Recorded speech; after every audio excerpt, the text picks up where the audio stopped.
Unstructured data management has been considered as being hard, difficult, time-consuming, error-prone, but it shouldn't be. And it's vital that we begin to understand the makeup of our data, understand the risks that are associated with the contents of that data, and why we hold that information. Here at Storex, we try to simplify the whole subject around unstructured data management. And our solutions are all based upon a single product called Control Point. What makes us slightly unique is that we offer several different solutions based around Control Point. So, for example, a fully managed service where operationally and technically we manage the Control Point environment on your behalf. Or you might decide that a subscription basis, whether it's on 3, 6, 9, 12 or further, where you can subscribe to a Control Point license. Or alternatively, you could purchase a perpetual one-off Control Point license. The difference between Control Point and many other solutions in today's marketplaces, which offer like a SaaS solution, is that your data never leaves your network perimeter. Therefore, it's one less risk for you to worry about.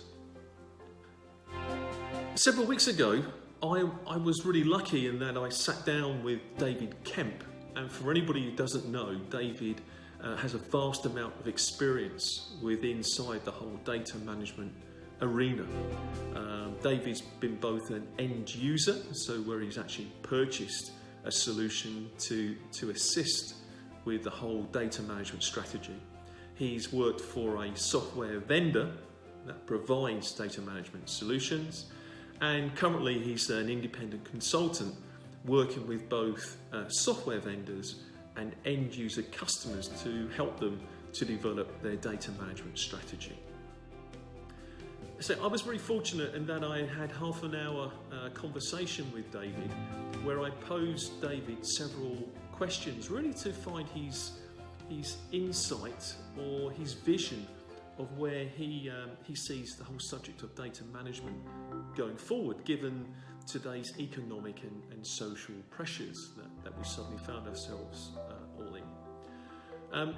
And what I've done, or what we've done, is over the next series of posts, we're going to allow you to view David's responses to those questions.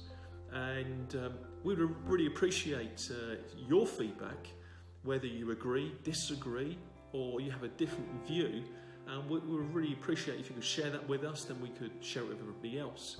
Really to try to make this whole subject of unstructured data management simple, and easy, and we're all doing it. So grab yourself a coffee, turn up those speakers, put your headphones on, and listen to the first question I posed to David and his response.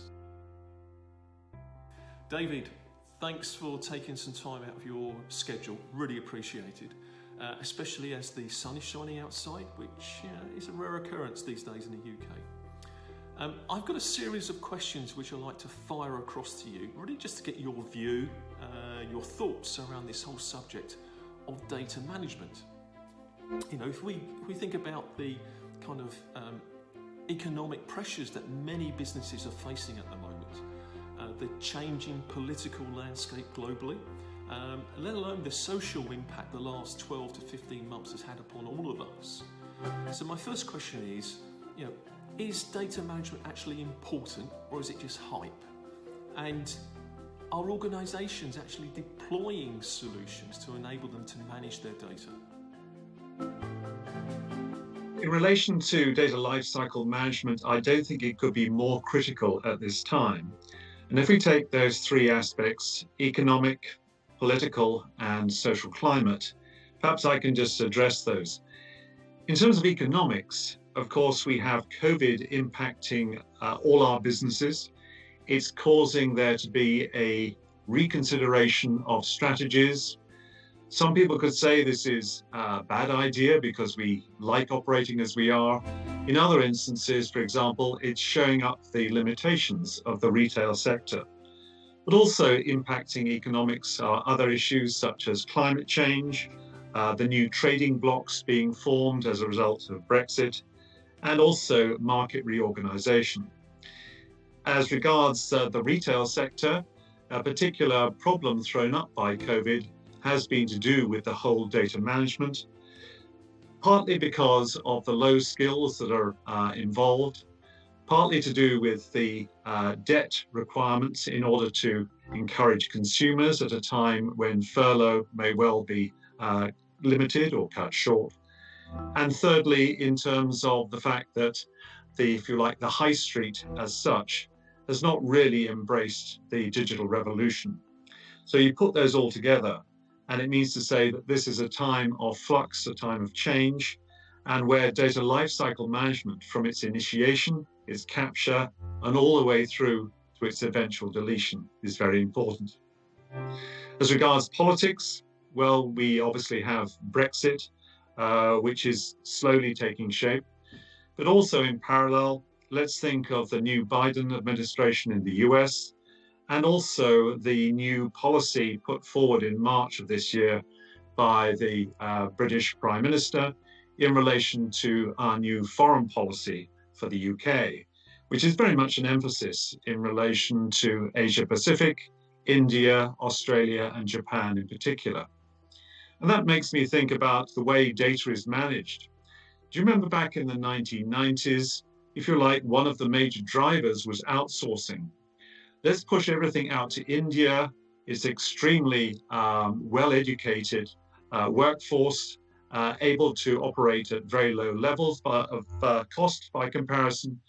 Then in the, if you like, the early 2000s, we had nearshoring and the advantages being given in relation to Northern Ireland, for example, once again, with an excellent educational system, an ability to be in the same time zone as a low-cost environment.